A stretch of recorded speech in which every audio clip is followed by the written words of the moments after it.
আপনি গত সপ্তাহে ঠিক এক সপ্তাহ আগে এখানে বলে গেছেন যে জামাত ডেপুটি স্পিকার কোনো শর্ত ছাড়াই নেবে, আপনি লিখে রাখেন, কিন্তু জামাত নেয় নাই। ব্যাখ্যা আপনার? ওরা লিখে রাখছেন, মনেই আছে, লেখার দরকার। তাহলে ওটাকে কাইটা দেন। কেটে দিলাম। আমি এটা ভুল বলছি, আমার কথাটা ভুল প্রমাণিত হয়েছে, হইতেই পারে না, হইতে পারে। আমি তো জ্যোতিষও না এবং আমি ফেরেশতাও না, আমি সব জানতা না। আমি আমার মতো করে এই কোয়েশন করছি। আমার এই কোয়েশন জন্য জামাতকে আমি যতটুকু চিনি, যতটুকু জানি, জামাতের নেওয়ার কথা আমার হিসাব অনুযায়ী, আমার হিসাব মেলে নাই। জামাত 91-এও কিন্তু নিতে পারতো একটা মিনিস্ট্রি, নেয় নাই। জামাত নেয় নাই। না নিয়ে আমি জামাতের অনেক নেতার মুখেও শুনছি তারা ভুল করছে। ওই হিসেব থেকে আমি বলেছিলাম এইবার জামাত নেবে, কিন্তু জামাত নেয় নাই। না নিয়ে এখন দুদিন পরে জামাত আবার কি বলে শুনি, আমরা ওয়েট করি। কিন্তু আমার কথা হলো কি, আমরা তো মানে মনে করেন একটা ঘটনার প্রেক্ষিতে দলটাকে চিনে ওইভাবে হিসাব করে আমি আমার একটা অপিনিয়ন দিয়েছি, এবং আমার ধারণা ছিল তারা নিবে। তার মানে আমি যেভাবে জামাতের রাজনীতিটাকে বিচার করি, জামাতে তো ওইভাবে বিচার করে না। পার্থক্য হতেই পারে। একদম স্পষ্ট, একদম স্পষ্ট, বাট একদম। আমি ভুল বলেছি। নাম্বার 1 প্রশ্ন ছিল যে হোয়াই খলিলুর রহমান, এর কোনো জবাব তাদের কাছে নাই।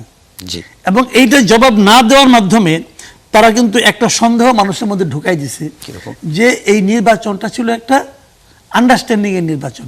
যে নির্বাচনকালীন যে সরকার, যা নাকি নিজেদেরকে নির্দলীয় দাবি করেছে, সেই সরকারের একজন লোককে যদি আপনি ইমিডিয়েট পরের গভর্নমেন্ট যদি তার মন্ত্রিসভায় নেয়, তাহলে প্রমাণ হয় যে ওরা এদের পক্ষে কাজ করছে। 1 নম্বর। 2 নম্বর হলো তাদের আমি নেগেটিভগুলি বলি, পজিটিভগুলি তো আগে এতক্ষণ আলাপই হলো। নেগেটিভগুলি সেটা হলো আপনার এই স্থানীয় সরকার, বিভিন্ন সিটি কর্পোরেশনের যে দলীয় লোককে প্রশাসক নিয়োগ করা, এটা মারাত্মক ভুল করছে। এটা তার জন্য বুমেরাং হবে। কিভাবে বুমেরাং কিভাবে? যেমন ধরেন ওনারা তো ভেবেছে যে এই লোকগুলিকে আমি আবার ইলেকশনে পাশ করে নিয়ে আসবো, তাই কি? এই লোকগুলি ইলেকশনে পাশ করে আসবে এটা কিন্তু ভাবে নাই। পাশ করিয়ে নিয়ে আসবো, যখন আপনি নিয়ে আসার কথা ভাবেন, তার মানে কি আপনি এখানে একটা ঝামেলা করবেন, ওটা আর ইলেকশন থাকবে না। আর এরা আসতে পারবে এটা মনে করেন না।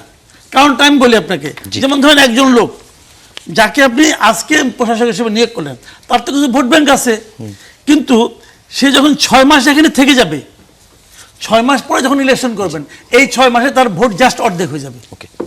এবং তাকে তখন পাশ করে আনতে গেলে গভর্নমেন্টকে আবার ইঞ্জিনিয়ারিং করতে হবে। সেই নির্বাচন কিন্তু আপনার মনে আছে, আওয়ামী লীগ আমলে প্রথম ক্ষমতায় আসার পর তারা একটা সিটি কর্পোরেশন নির্বাচন দিয়েছে। জি, 2013 সালের শেষের দিকে খেয়াল আছে? 6টাতে কিন্তু বিএনপি জিতছিল, 5 সিটি, 5টাতে বিএনপি জিতছিল।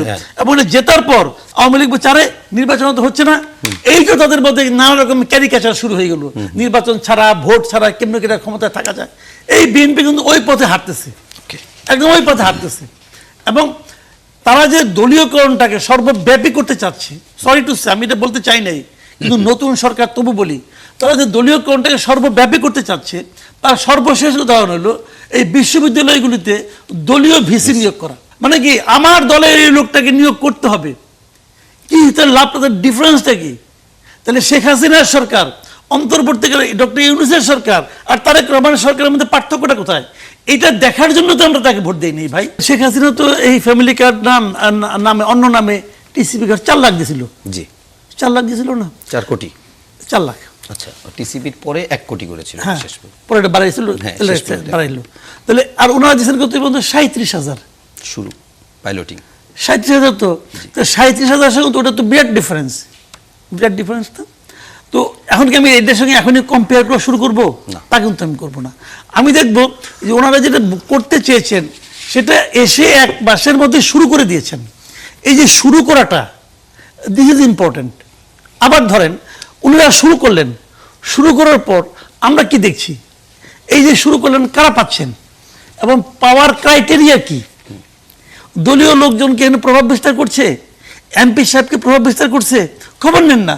আপনি যে বিষয়গুলো আনছেন এগুলো আমার আলোচনা করতে ভালো লাগে না। এই কারণে আমি দেখেছি যে মন্ত্রী স্বয়ং বাস স্ট্যান্ডে গেছেন এবং সে গিয়ে বলতেছে বাড়তি ভাড়া নেবেন না। আই ডোন্ট আন্ডারস্ট্যান্ড, একটা মন্ত্রী বাস স্ট্যান্ডে গিয়ে বলবে এই বার্তা কোথায় যাবে কি?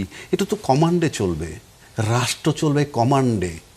এরা হলো নীতি নির্ধারক, মন্ত্রী হলো নীতি নির্ধারক, তারা সিদ্ধান্ত দিবে, প্রশাসন এক্সিকিউট করতে বাধ্য লাইক এনিথিং। এটার মানে হচ্ছে তাদের কি সেই কমান্ড আছে? তাহলে মন্ত্রীর কেন বাস স্ট্যান্ডে যেতে হবে এবং গিয়ে বলতে হবে ভাড়া বাড়ায়ও না? আগে সড়ক পরিবহন মন্ত্রীকেও দেখেছি আমরা। আমি আগেরটায় তো যাবোই না, আগেরটা তো আলোচনা নাই।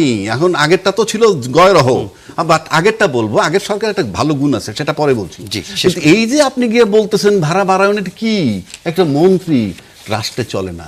যে কথা আমি 6 মাস আগের থেকে বলতেছি যে সাংবিধানিকভাবে আমরা এগুচ্ছি না, সেই কথা কিন্তু নির্বাচনের পরে এখন চলমান সাংবিধানিক জটিলতা হয়েছে, নানান প্রশ্ন আসতেছে। 3টা সরকার দেখেছি এ পর্যন্ত, শেষ করে দিচ্ছি।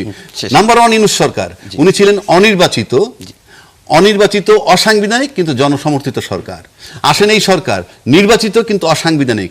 একমাত্র শেখ হাসিনাই ছিলেন সাংবিধানিক সরকার, যে ফর্মেই বলেন।